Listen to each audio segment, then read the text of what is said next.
हरे कृष्णा। आप सभी का स्वागत है राघव सिस्टर्स यूट्यूब चैनल में। और आई होप कि आप सब अपने घरों में सेफ़ होंगे, हेल्दी होंगे, खुश होंगे अपनी फैमिली के साथ। तो चलिए शुरू करते हैं आज का ये अमेजिंग सा व्लॉग। और आज मैं जा रही हूँ NPCC इस्कॉन टेम्पल पुणे, जो कि कात्रज में सिचुएटेड है। तो मैं आज इससे रिलेटेड आपको सारी बातें बताने वाली हूँ जो कि इम्पॉर्टेंट है अगर आप लोग विजिट करना चाहते हैं इस्कॉन टेम्पल पुणे। तो अब बात करते हैं कि कैसे इस लोकेशन तक पहुंचा जाए, क्योंकि काफ़ी ज़्यादा लोगों का यही क्वेश्चन होता है। जो लोग बाहर से ट्रैवल कर रहे होते हैं, लाइक आउट ऑफ सिटी से, जो इनसाइड सिटी से भी ट्रैवल कर रहे होते हैं, उन लोगों का भी ये क्वेश्चन होता है। तो मैं आपको बताना चाहती हूँ कि अगर आप लोग लोकल PMPL बसेस से ट्रैवल कर रहे हैं फ्रॉम पुणे स्टेशन, तो आपको कात्रज या फिर उंद्री या फिर कोंडवा के लिए बस लेनी होगी। और अगर आप लोग ट्रैवल कर रहे हैं फ्रॉम एयरपोर्ट, जो कि विमान नगर में सिचुएटेड है, then you have to come to Hadapsar, और फिर वहाँ से आपको उंद्री कात्रज के लिए बस मिल जाएगी।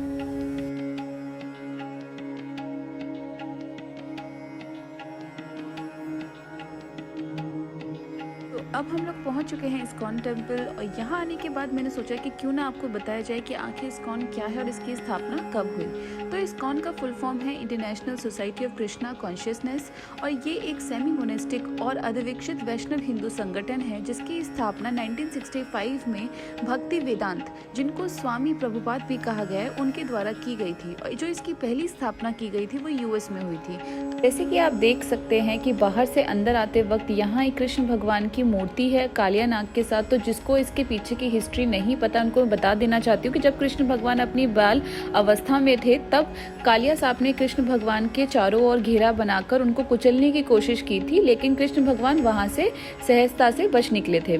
फिर कृष्ण भगवान ने उस सर्प को नदी के सतह पर, जिसे सरफेस भी कहते हैं, उस पर घसीटा और उसके ऊपर छलांग लगा दी, और वहां पे वो अपना लौकिक नृत्य करने लगे।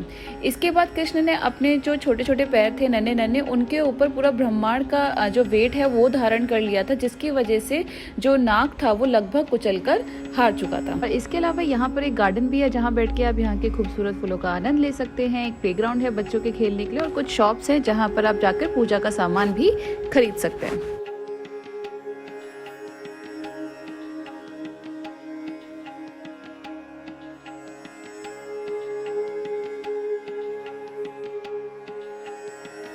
तो हम मंदिर के अंदर आ चुके हैं, और आप देख सकते हैं कि यह एक भव्य मंदिर है जिसमें एक सुनहरा डोम है, जिसमें कृष्ण राधा की कई प्रतिमा हैं, कई झूमर हैं, और एक स्वामी प्रभुपाद की प्रतिमा भी है। और दीवारों पर किस तरह से इस्कॉन की शुरुआत हुई है उसका चित्रण तस्वीरों के द्वारा भी किया हुआ है। तो जब आप यहाँ आएंगे तो आप उसका आनंद उठा सकते हैं।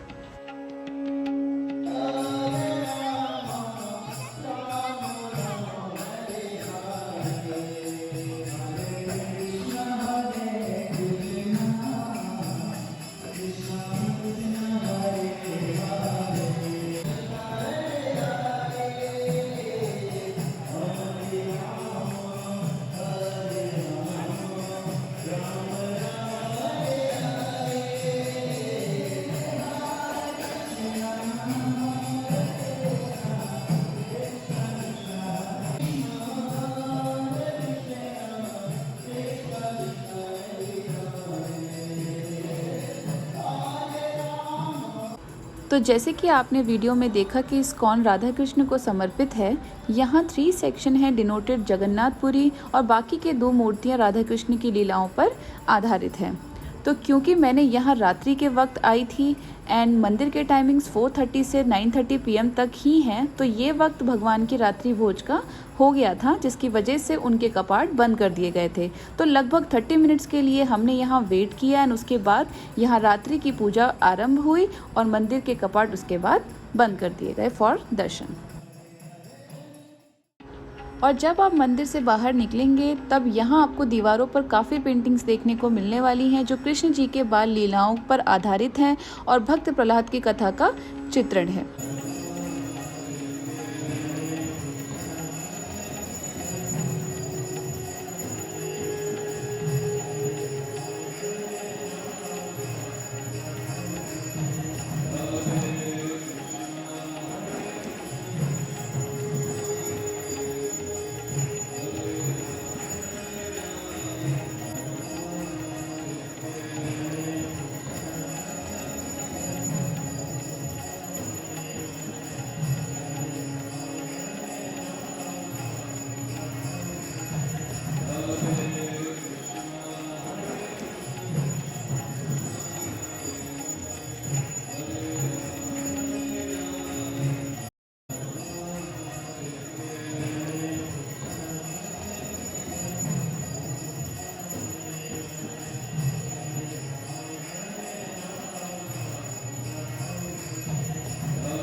तो काफ़ी सारे लोग जो हैं वो आउटसाइड सिटी से भी ट्रैवल करते हैं ये इस्कॉन टेम्पल देखने के लिए। तो अगर मैं बात करूँ उन लोगों की जो लोग नाइट स्टे करना चाहते हैं इस टेम्पल के अंदर और आश्रम में रहना चाहते हैं, देन येस आप बिल्कुल रुक सकते हैं, बट आपको लाइफ मेंबर ऑफ इस्कॉन बनना पड़ेगा। And if you are okay with it then आपको टेम्पल इंक्वायरी अथॉरिटी को कॉल करना पड़ेगा और उनसे परमिशन लेनी होगी, एल्स आपको बाहर ही अकोमोडेशन देखना पड़ेगा, क्योंकि अगर आप लाइफ मेंबर ऑफ नहीं बनेंगे इस्कॉन के तो फिर आपको अकोमोडेशन नहीं मिलेगा।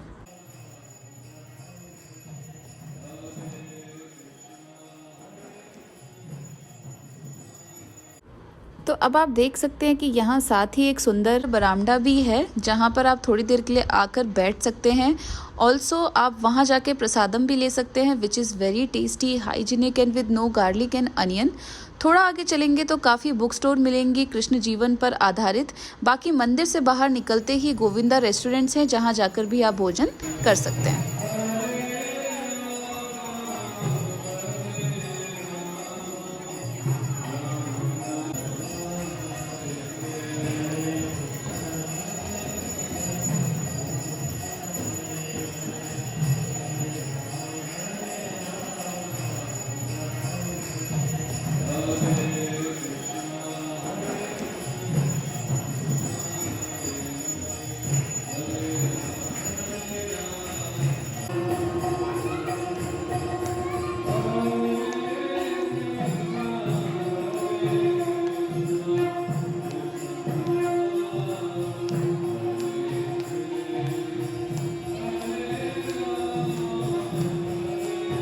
आज के लिए इस ब्लॉग में बस इतना ही, और अगर आपकी कोई भी क्वेरीज हैं related to ISKCON temple Pune तो आप मुझसे कमेंट सेक्शन में कमेंट करके पूछ सकते हैं। And till then do like share and subscribe to our YouTube channel and thanks for watching. Bye bye.